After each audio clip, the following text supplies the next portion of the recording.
Can you hear me? Yes, perfect. Yes. So we will present the results from our last studies on clitics and null objects. So first, as a background, and as we all know, the phenomena, we are focusing on phenomena that are acquired late in the L1, which may also be problematic in the L2 acquisition. Some of these cases include clitic placement, distribution of overt and null objects. What we know is that for clitic placement, children start generalizing enclasis to proclasis contexts and acquire knowledge of proclasis late. As for null objects, children show early sensitivity to the discourse constraints on null objects, such as accessibility of the referent, but becomes sensitive to animacy constraints late. So our goal is precisely to establish comparisons between L1 and L2 in the acquisition of these constructions. Specifically, the following three research questions will be addressed. The first are the developmental routes of clitic placement and null objects in L2 EP, similar to those that were found for L1 acquisition. Second, are these phenomena fully acquired at the best attainable end state in L2 acquisition, that is the neonative level, and if they're not, which ones exhibit permanent divergence? And finally, if these linguistic phenomena, which are hard at neonative or advanced stages, the same that are acquired late in L1 EP. So first, we'll start by presenting our first study on clitic placement in L2 EP, then the study on null objects. Finally, we will present you the summary of the results, and we'll end with some conclusions. So what we already know is that clitic placement in EP is not linked to finiteness, differently from other languages with clitics, such as Spanish or Italian, but similarly to Cypriot Greek. So the clitic position depends on a diversity of factors, syntactic, lexical, and semantic, and not exclusively morphological, which contributes, of course, to making the acquisition of this phenomena more complex. So we have proclasis with negation, with negative subjects, with some, and here we start the not categorical contexts, some quantified subjects and in preverbal position. We also, with some, again, quantified adverbs, also in preverbal positions, such as already, also, always, and so on. In subordinate finite clauses, we also have proclases. The subordinate finite clauses are proclasis contexts, but more with subjunctives than with indicatives, as we will see also ahead. Also, with lexical ICPs, we have proclasis, quem se levantou, que se levantaram, and with left dislocated constituents. So these are the contexts where we expect to find proclasis. The pattern of clitic placement in finite clauses without these proclasis triggers is enclasis, of course.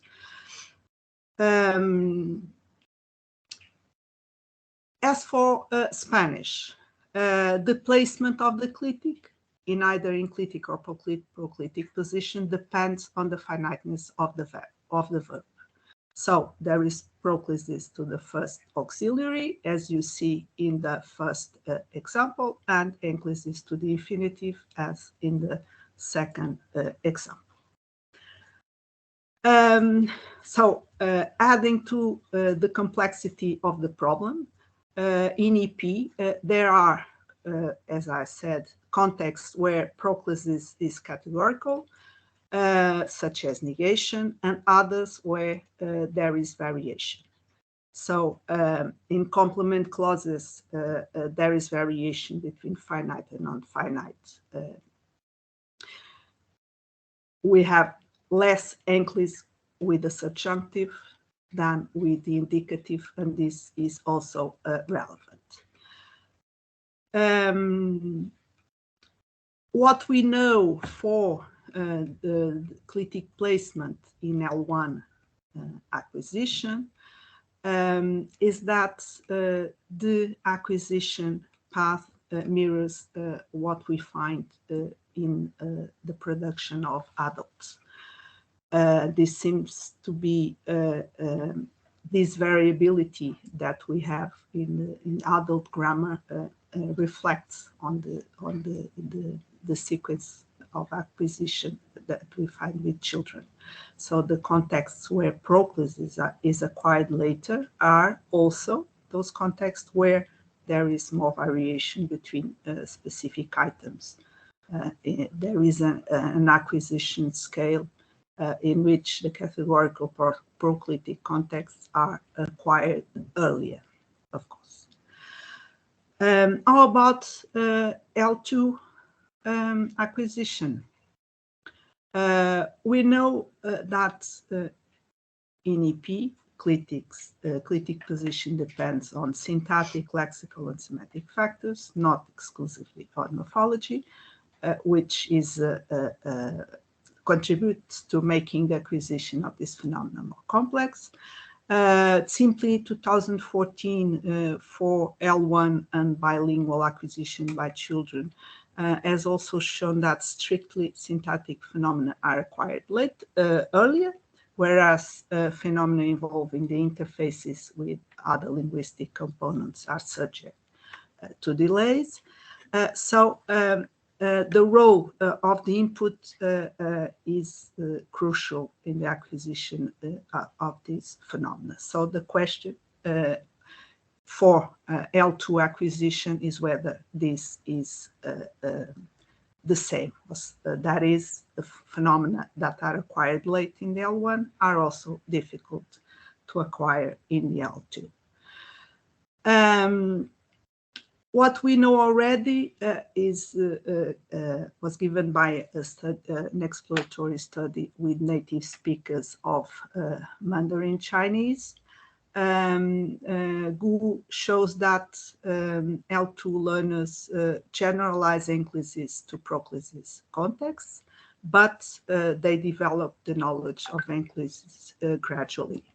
Her results also point to some evidence for a scale of proclisis similar to the L1, but differing in the order of the context in the middle of the scale. So negation is the easiest to acquire, and quantifiers also the one which is acquired later, and there is a difference in the order of the context in the middle of the scale. There are, however, no studies with neonative speakers, so we don't really know if the knowledge of proclisis context is fully acquired. Considering the ideas of the interface hypothesis for L2 acquisition, it is expected that grammar internal properties will be fully acquirable, even if they are subject to developmental delays, whereas properties at interface between syntax and the external domains, such as discourse, are an area of permanent optionality. So Proclus contexts, such as those that have been studied in L1 acquisition, will be fully acquirable in L2 acquisition, so that, since they involve domains internal to the grammar. The variation we find between lexical items may explain the delays in the acquisition of clitic placement in L1 and possibly also in the L2, but further studies are still needed. That's why we formulated 3 research questions and predictions. The first one, are inclusive contexts acquired early in L2 EP as in L1 EP? We predict that L2 learners will already have knowledge of inclusive context at the intermediate level. As for research question 2, is the developmental route of proclus contexts in L2 similar to those one we observe for L1 acquisition? We predict for this question that L2 learners will indeed develop knowledge of proclus context gradually, acquiring first the easiest context, the most categorical context, and later the more difficult to acquire according to the scale you have in the slide.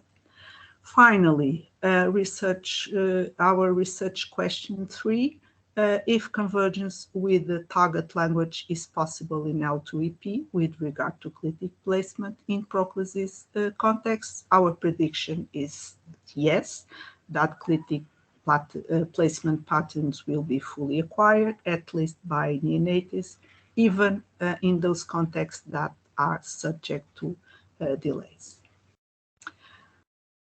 Okay. Our participants were 20 native speakers of European Portuguese and 29 Spanish learners of European Portuguese.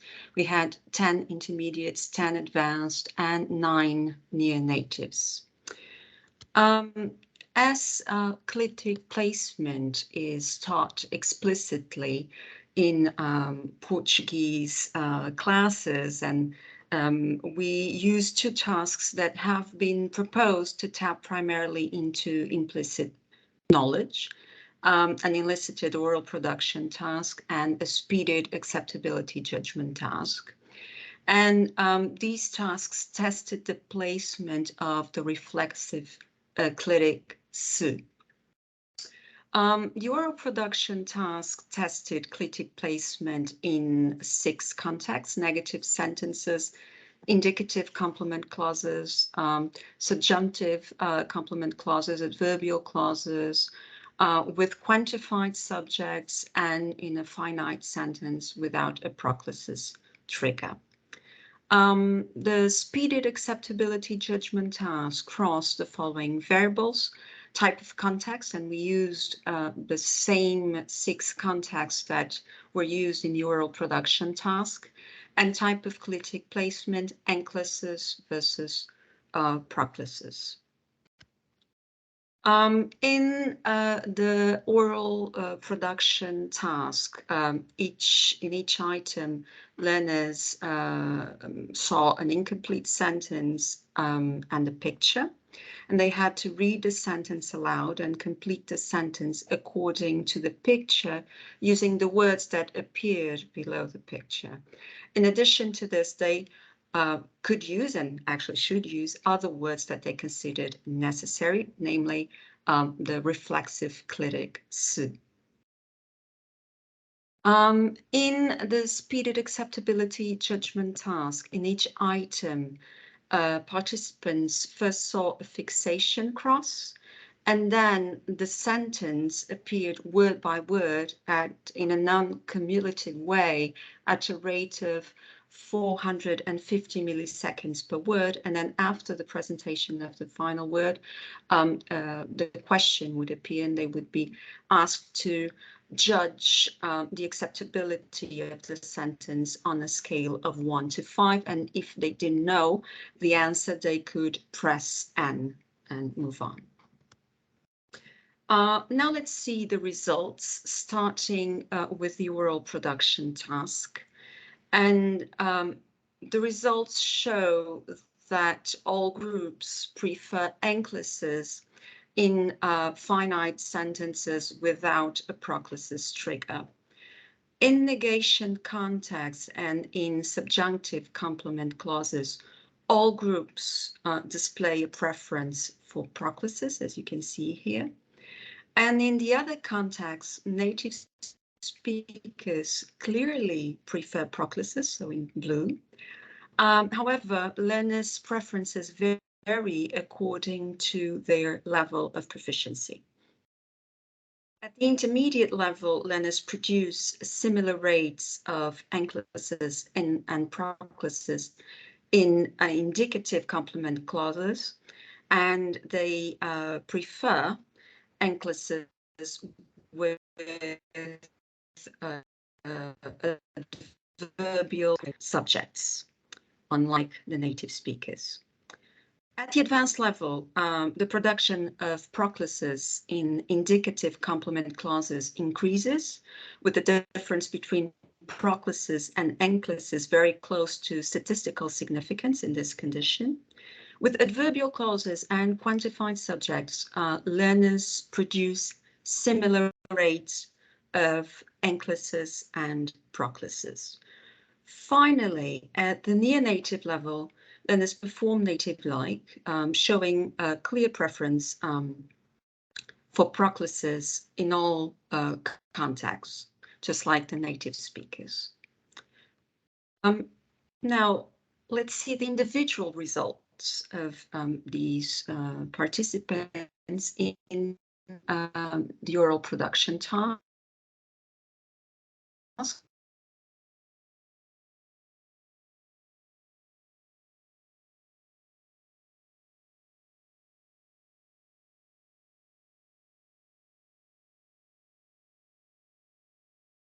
So is it her problem or mine? No, I think Yes. it's Joana that froze.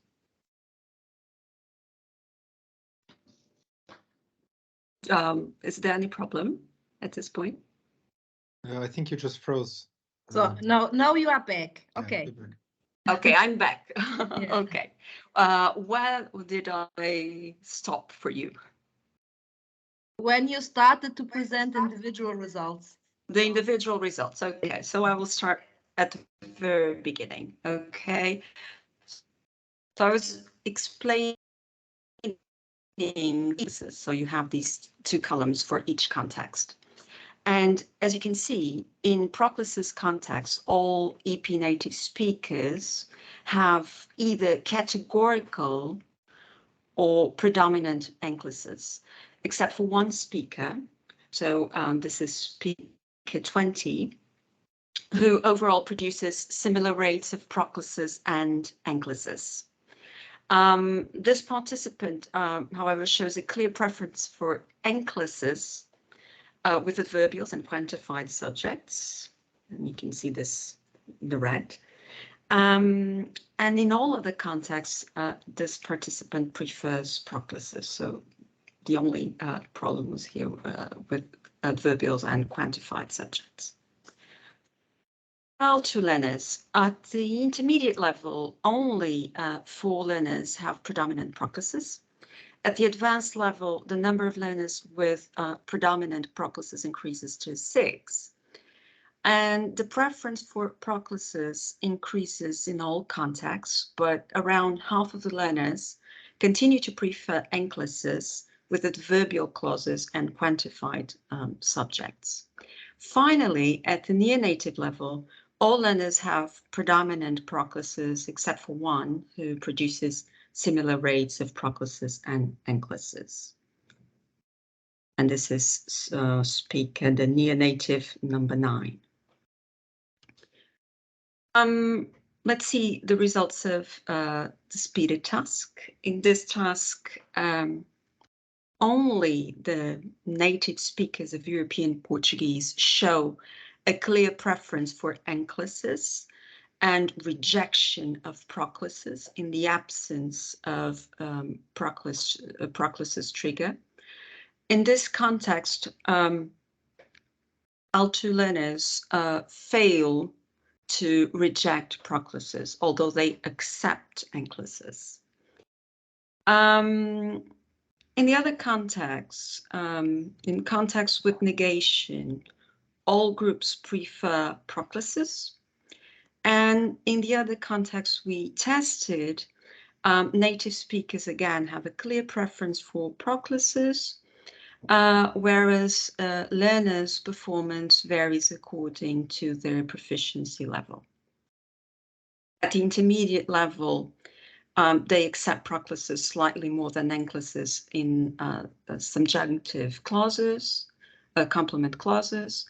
And in the remaining contexts, learners have a similar acceptance rates of enclasis and proclasis, as you can see. At the advanced level, learners prefer proclasis in complement clauses, but have similar acceptance rates of enclasis and proclasis with adverbials and quantified subjects. And finally, at the near-native level, learners perform native-like. I forgot to show you this, showing a preference for proclasis across contexts. Here are the individual results for native speakers in this task, and what I'm showing you here is the median per condition, median for enclasis in negation context, proclasis in negation context, and so on and so forth. So in proclasis context, 17 native speakers of European Portuguese accept proclasis and reject enclasis. 3 accept proclasis but fail to reject enclasis consistently, and as is clear in this table, overall the rejection of enclasis is more categorical in negative sentences and in subjunctive complement clauses than in the other contexts that we tested, even for native speakers. Let's see learner results. At the intermediate level, most learners accept proclasis, but only 4 of them tend to reject enclasis. At the advanced level, the number of learners who reject enclasis increases, particularly in negative sentences and in complement clauses. In the other contexts, most learners accept enclasis. And finally, at the near-native level, most learners accept proclasis and reject enclasis across contexts. Now the discussion. Over to you, Anna.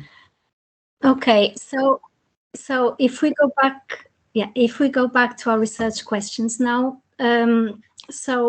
we have seen that our results don't provide a very clear answer to the question as to whether enclasis contexts are acquired early in L2 EP. So we saw that in the production task, the 3 L2 groups have a clear preference for enclasis and produce very little proclasis. And here they behave just like the native controls. However, in the judgment task, they accept both enclasis and proclasis, and so they behave differently from the natives. The question is why there is such a difference between the results of the 2 tasks. So one hypothesis here is that this is an effect of L1 influence. This effect would only be visible in this context because this is the context in which Spanish and European Portuguese have different placement patterns.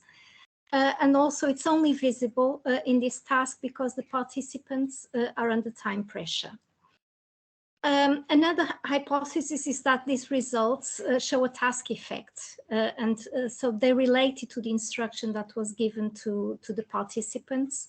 They were asked to evaluate how natural the sentences were, and some of them may have taken into account the fact that the sentence is natural in other varieties of Portuguese, such as Brazilian Portuguese, for example. So in any case, the results are not conclusive regarding the full acquisition of enclaves. So this is a question that needs to be investigated further. Now, as to our second question, we found that there is a developmental route in the acquisition of proclises, and that this route is similar to the one which has been identified for L1 acquisition. So knowledge of proclises in negative sentences and subjunctive complements stabilizes early by the intermediate level. And as we know, these are also the earliest contexts to develop in L1 acquisition. The next context is indicative complements, where proclises develops by the advanced level. And finally, knowledge of proclises in adverbial clauses and in the presence of pre-verbal quantified subjects develops very late by the near-native level. So this is also what we find in L1 acquisition, except that in our L2 data, we didn't find any differences between the two contexts. Finally, regarding our third question, we found full convergence with the target grammar in all proclises contexts in the near-native level, even in contexts where which are subject to significant developmental delays. Considering the developmental route for the different contexts of proclises, our findings support the idea that phenomena that are acquired late in L1 acquisition may also be problematic in L2 acquisition. The categorical contexts of proclises are those that are acquired earlier in both L1 and L2. These are negative sentences. On the other hand, contexts that involve some time of variability, whether syntactic or lexical variability, are acquired later in both cases. That's what happens with the adverbial clauses and quantified subjects. We saw that in these two contexts, our native controls show higher rates of acceptance of enclaves than in more categorical contexts, such as negation. And also, these are the only contexts where a preference for enclaves is attested in native EP. So we saw that with one of our speakers, with one of our native speakers. And we also see this with some of the native speakers in the study by Costa, Fieis, and Lobo. Finally, the differences that we found between complement clauses may be related to the fact that subjunctive complements are more categorical contexts of proclises than indicative complements in native grammars. And this was confirmed by the individual results that Joana has just shown us. So to sum up, there are three conclusions we can draw from this study. First of all, unlike what is proposed by Simply 2014, it's not only phenomena which involve interfaces that are acquired late or very late. There are also some strictly syntactic phenomena, for example, proclises in indicative complements and in adverbial clauses that also develop late. Secondly, the most problematic contexts in L2 and in L1 acquisition are the least categorical ones in native grammars. So this may give rise to greater variability in the input, which adds complexity to the task of acquiring proclises. And this indicates that the input plays a decisive role in the acquisition of this phenomena.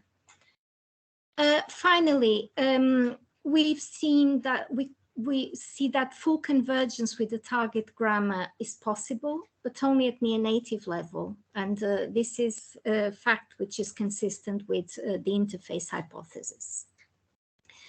So moving on to our second study, which looks at the acquisition of null objects in L2 EP.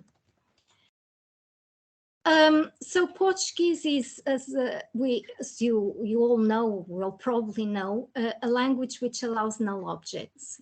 So we can omit the direct object of a sentence, as shown in 1. What did you do with the documents? I put in the drawer.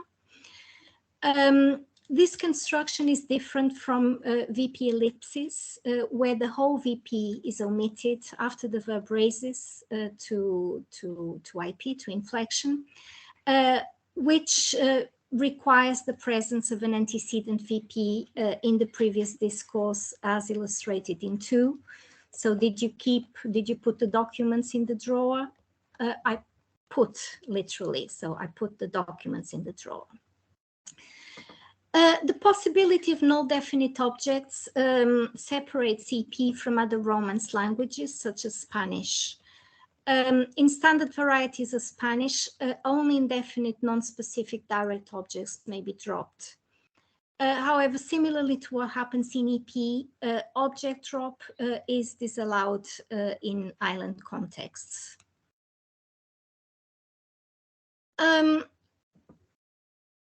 Null objects may be considered to be an interface phenomenon, given that they are governed by different types of factors, in particular syntactic, semantic, and discourse factors.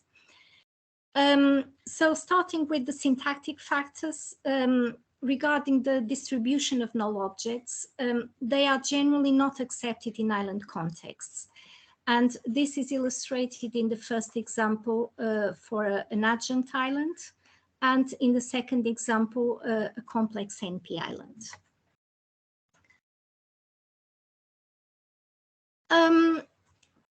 From the discourse point of view, null objects recover a discourse topic, which must be sufficiently salient and accessible in the discourse or in the situational context. For example, in 1A, we can see that the null object is allowed because it recovers an antecedent that appears immediately before the object, and so it's a salient and accessible antecedent. In 1B, however, omission of the direct object is not possible because the antecedent is not accessible. So what happens in this case is that there are several new references that have been introduced since the occurrence of the antecedent, the glasses. The referent for the referent of the null object may be recovered from the discourse context, or it may be recovered from the extra-linguistic context, which we can see in these 2 examples. The null object is also subject to semantic factors, so it tends to recover inanimate antecedents. According to, for example, Costa and Duarte 2003, Duarte and Costa 2013, these animacy effects only occur in some contexts, namely when the null object and its antecedent are in the same sentence. On the other hand, if the antecedent is outside the sentence, as in the question-answer pairs shown here, or if the antecedent is recovered from if the referent is recovered from the situational context, a null object is allowed. There is also evidence from several studies based on oral corpora, which shows that there is a non-categorical division of labor between null objects and clitic pronouns with regard to animacy.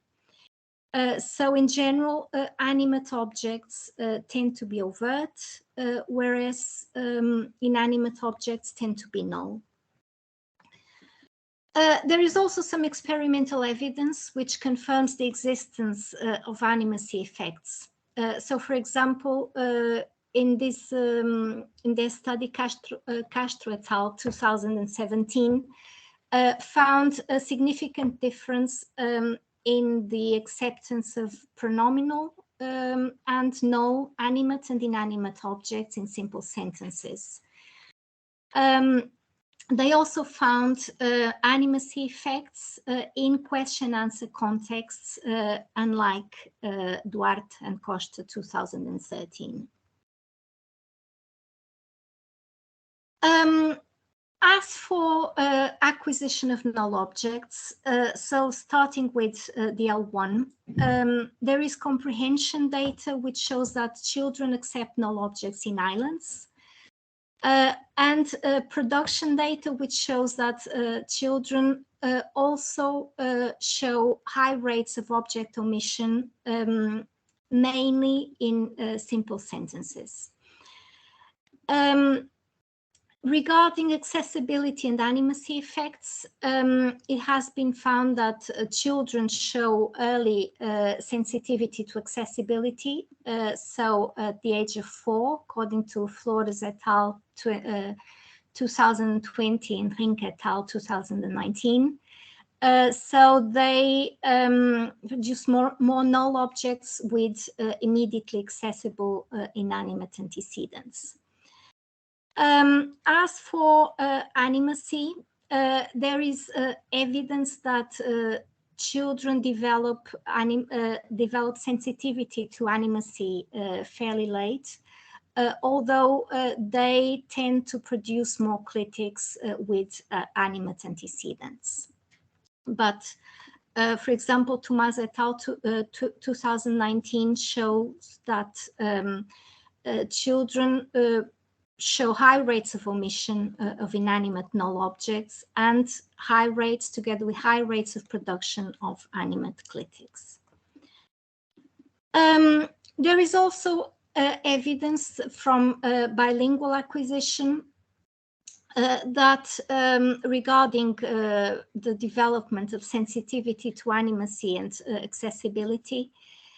So children distinguish between bilingual children, distinguish between immediately accessible and not immediately accessible objects, and they tend to produce more clitics in the immediately accessible animate condition. As for adults, so bilingual adults, in Rinke, Flores and Barbosa 2018 study, they show that EP German adult bilinguals produce null objects with both animate and inanimate reference, and that they have more omission with animate objects when compared to monolinguals. Regarding L2 acquisition, there is a study on the an oral production study on the L1 Chinese L2 EP, which shows Zhao 2020, which show that learners tend to overuse null objects in the initial stages of acquisition, which may be due to an L1 effect. And this overuse decreases as proficiency develops. He found no animacy effects across levels and no sensitivity to accessibility, with the exception of intermediate learners in his study, which show the very marginal sensitivity to accessibility. So it would appear that the acquisition of discourse and semantic constraints on the distribution of null objects needs to be further investigated. So our research questions for this study are, so we have 2 research questions for this study. So the first one is the developmental route of null objects in L2 EP similar to the one observed in L1 acquisition with regard to accessibility and animacy? So we have 2 hypotheses. Number 1, if L2 learners follow the same developmental path as L1 acquirers, they will develop sensitivity to accessibility first and later to animacy. As an alternative, if the syntax discourse interface remains permanently problematic in L2 acquisition, as proposed by the interface hypothesis, L2 learners will not develop sensitivity to accessibility before animacy. Second question, is convergence with the target language possible in L2 EP with regard to these two factors? So again, two alternative hypotheses. If L2 acquisition of null objects resembles L1 acquisition, near-native learners will perform target-like with respect to accessibility and animacy. And as an alternative, if external but not internal interfaces are areas of permanent instability in L2 acquisition as proposed by the interface hypothesis, near-natives will not perform target-like with respect to accessibility, but will behave native-like regarding animacy. We adopted the same methodology as in the study, the Clitic placement study. The participants are the same as well, with the exception of the native control group, where we have 5 additional native speakers.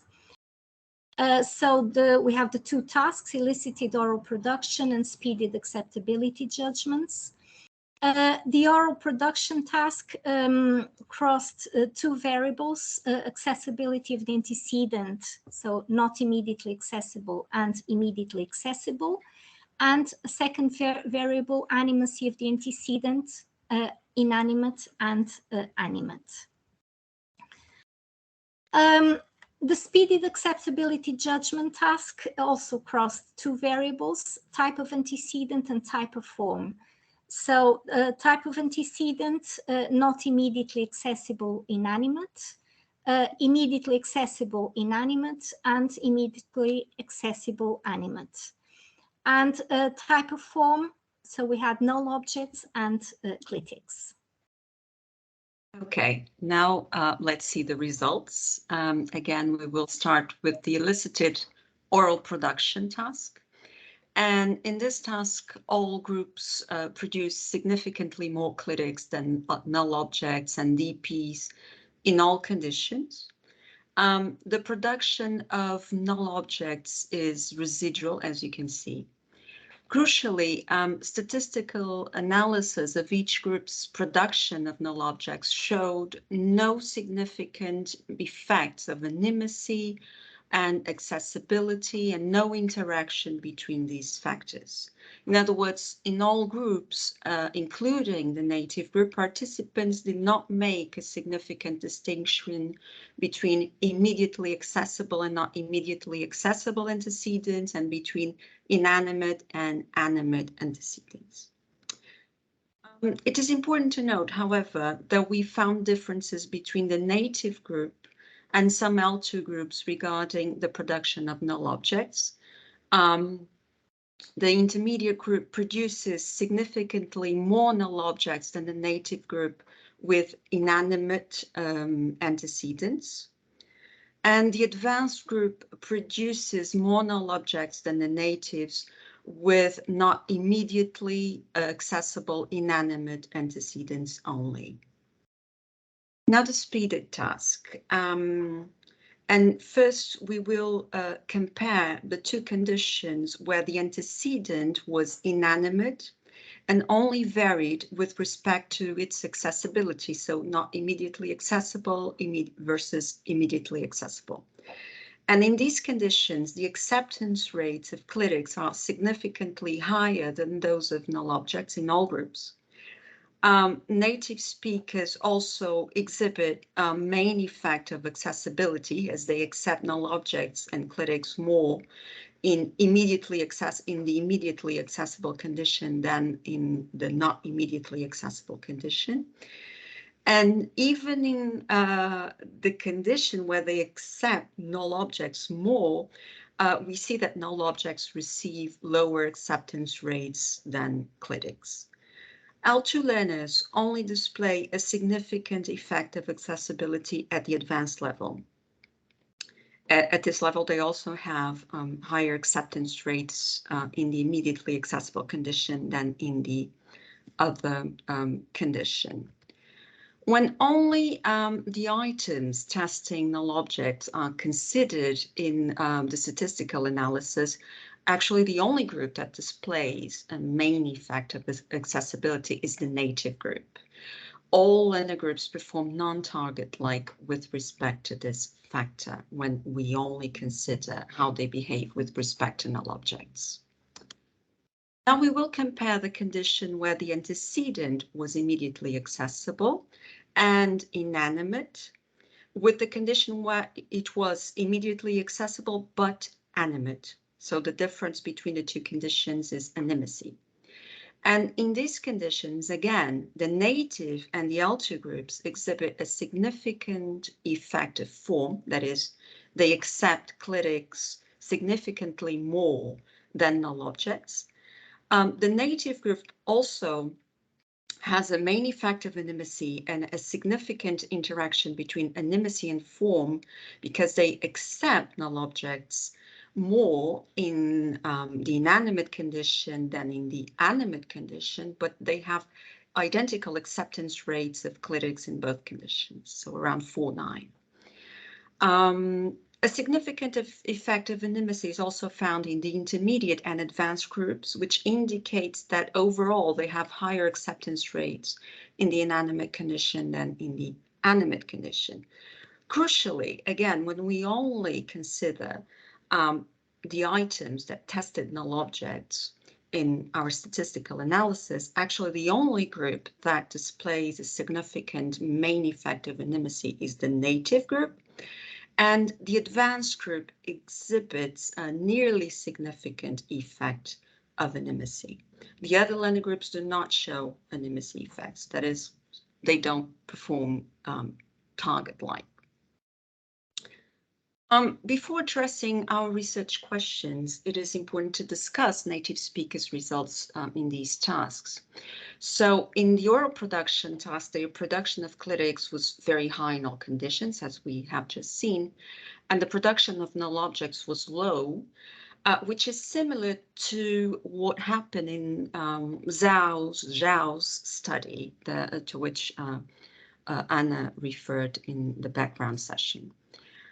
In the acceptability judgment task, clitics have high acceptance rates in all conditions, while null objects receive lower acceptance rates, which is a pattern also found in the acceptability judgment task conducted by Castro et al. 2017 and also by Rinke 2022. Crucially, in our study, native speakers accept null objects significantly more in the presence of an immediately accessible inanimate antecedent than in the other contexts.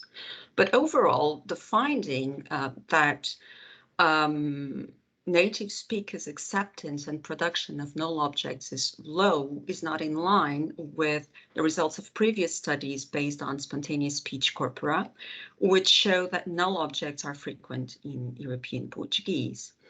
And so following Rinke 2022, we propose that the strong bias towards the clitic in our tasks suggests that this is the unmarked pronominal option in standard EP, and that null objects are more associated with spoken and colloquial registers.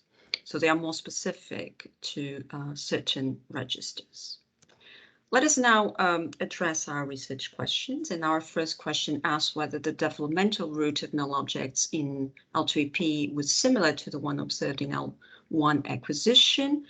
And regarding accessibility and animacy, and our results show that overall L2 learners do not develop sensitivity to accessibility and animacy.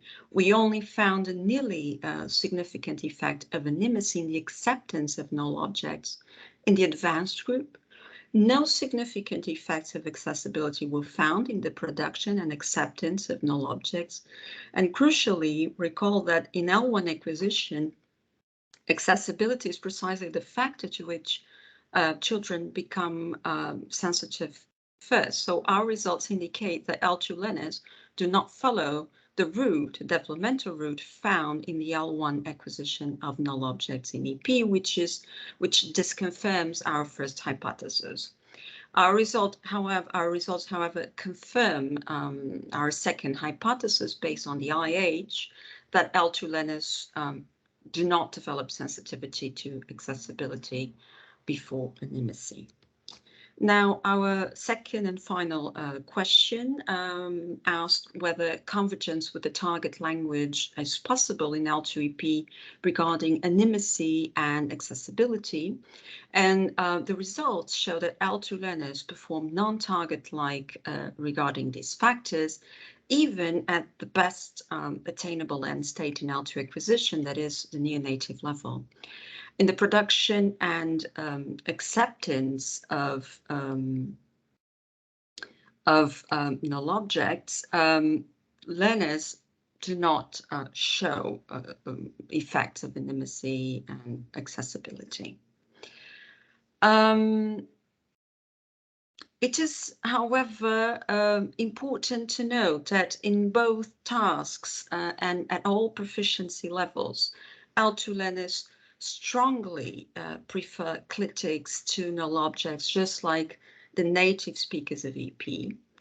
And since the Chinese learners of EP tested by Zhao 2020 had low production rates of Clitics, especially at elementary and intermediate levels, our learners' target-like bias towards the Clitic may be due to a facilitating effect of the L1. Recall that Clitics are the only option for definite pronominal objects in Spanish, which is not the case in Chinese. From these results, a question arises: why do L2 learners exhibit permanent difficulties regarding the constraints on null objects? And we tentatively propose that L2 learners' difficulties are due to input factors. As previously mentioned, in standard EP, Clitics are the unmarked, seem to be the unmarked object option for the object in all contexts, while null objects are a more marked option associated with spoken colloquial registers. So null objects are not as frequent in the input as Clitics, and as a result, L2 learners may not have enough exposure to the relevant evidence for developing sensitivity to the semantic and discourse constraints on null objects. And interestingly, even the near-natives whose mean length of residence in Portuguese-speaking countries is 9 years and 3 months, even these speakers are not sensitive to animacy and accessibility. And just to conclude, it is worth mentioning that our results are in line with Rinke, Flores, and Barbosa's results from bilingual L1 speakers, adult bilingual L1 speakers. So now, general conclusions. Do we have 2 more minutes just to conclude? And let's go back to our main goals and examine what all these results tell us about the L2 acquisition of both Clitic placement and distribution of overt and null objects. So considering our initial research question, whether the developmental routes of Clitic placement and null object in L2EP are similar to those that were found in L1 acquisition, and that our results indicate that for Clitic placement, inclusis is acquired early and the development of the knowledges of proclisis is the same in L1 and L2 acquisition, but for null objects, there is a difference between the L1 and L2 acquisitions, as learners don't follow the same developmental route as the L1. Regarding the second research question as to whether these phenomena are fully acquired at the near-native level, and if not, which ones exhibit permanent divergence. So taken together, our results indicate that learners converge with the L2 at the neonative level in clitic placement, even with respect to those proclisis contexts that are less categorical and subject to delays. However, again, with null objects, they exhibit permanent difficulties. Finally, regarding the third research question, if the linguistic phenomena that are hard at neonative and or advanced stages are the same ones that are acquired late in L1 EP. Similarly, for clitic placement, the contexts that are acquired later are the same in the L1 and the L2, but in the case of null objects, all constraints that we tested in this study were problematic, as you've seen in the results, including the accessibility constraint, which, as we've seen, is acquired early in L1 EP. So the main observation is that learners' difficulties with null object do not seem to result from the involvement of the linguistic interfaces, since they don't exhibit permanent problems with interface properties in the clitic placement. The point here is what explains the differences that we have found in the L2 acquisition of these two phenomena, and a possible explanation is the construction frequency in the input. Even the proclisis contexts that are not categorical are the preferred option for native speakers. And also clitic placement patterns are very frequent in the input and common to all in all registers. The same cannot be said for null objects since they are less frequent than clitics, which is the preferred option in standard EP, and they are mostly restricted to the spoken colloquial registers, as Joana said.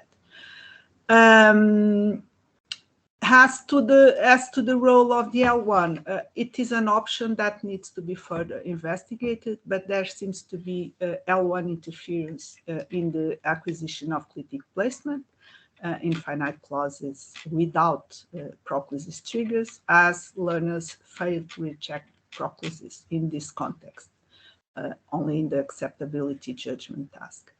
The facilitating effect of the L1 may explain the distribution of clitics and null objects as L2 learners, as we have seen in both tasks and at all proficiency levels. They strongly prefer clitics and not null objects, like EP native speakers, but unlike L1, the L1 Chinese L2 EP learners of Xiao study. So, all in all, the results show that phenomena that are acquired late in the L1 tend also to be problematic in L2 acquisition, but at the same time, what is acquired early in the L1, such as the accessibility constraints on null objects or the ungrammaticality of proclisis in finite clauses without the proclisis triggers. They are also persistently challenging in L2 acquisition, and this may be due to input factors or possibly to L1 factors. So this needs to be further investigated. Thank you, and sorry for taking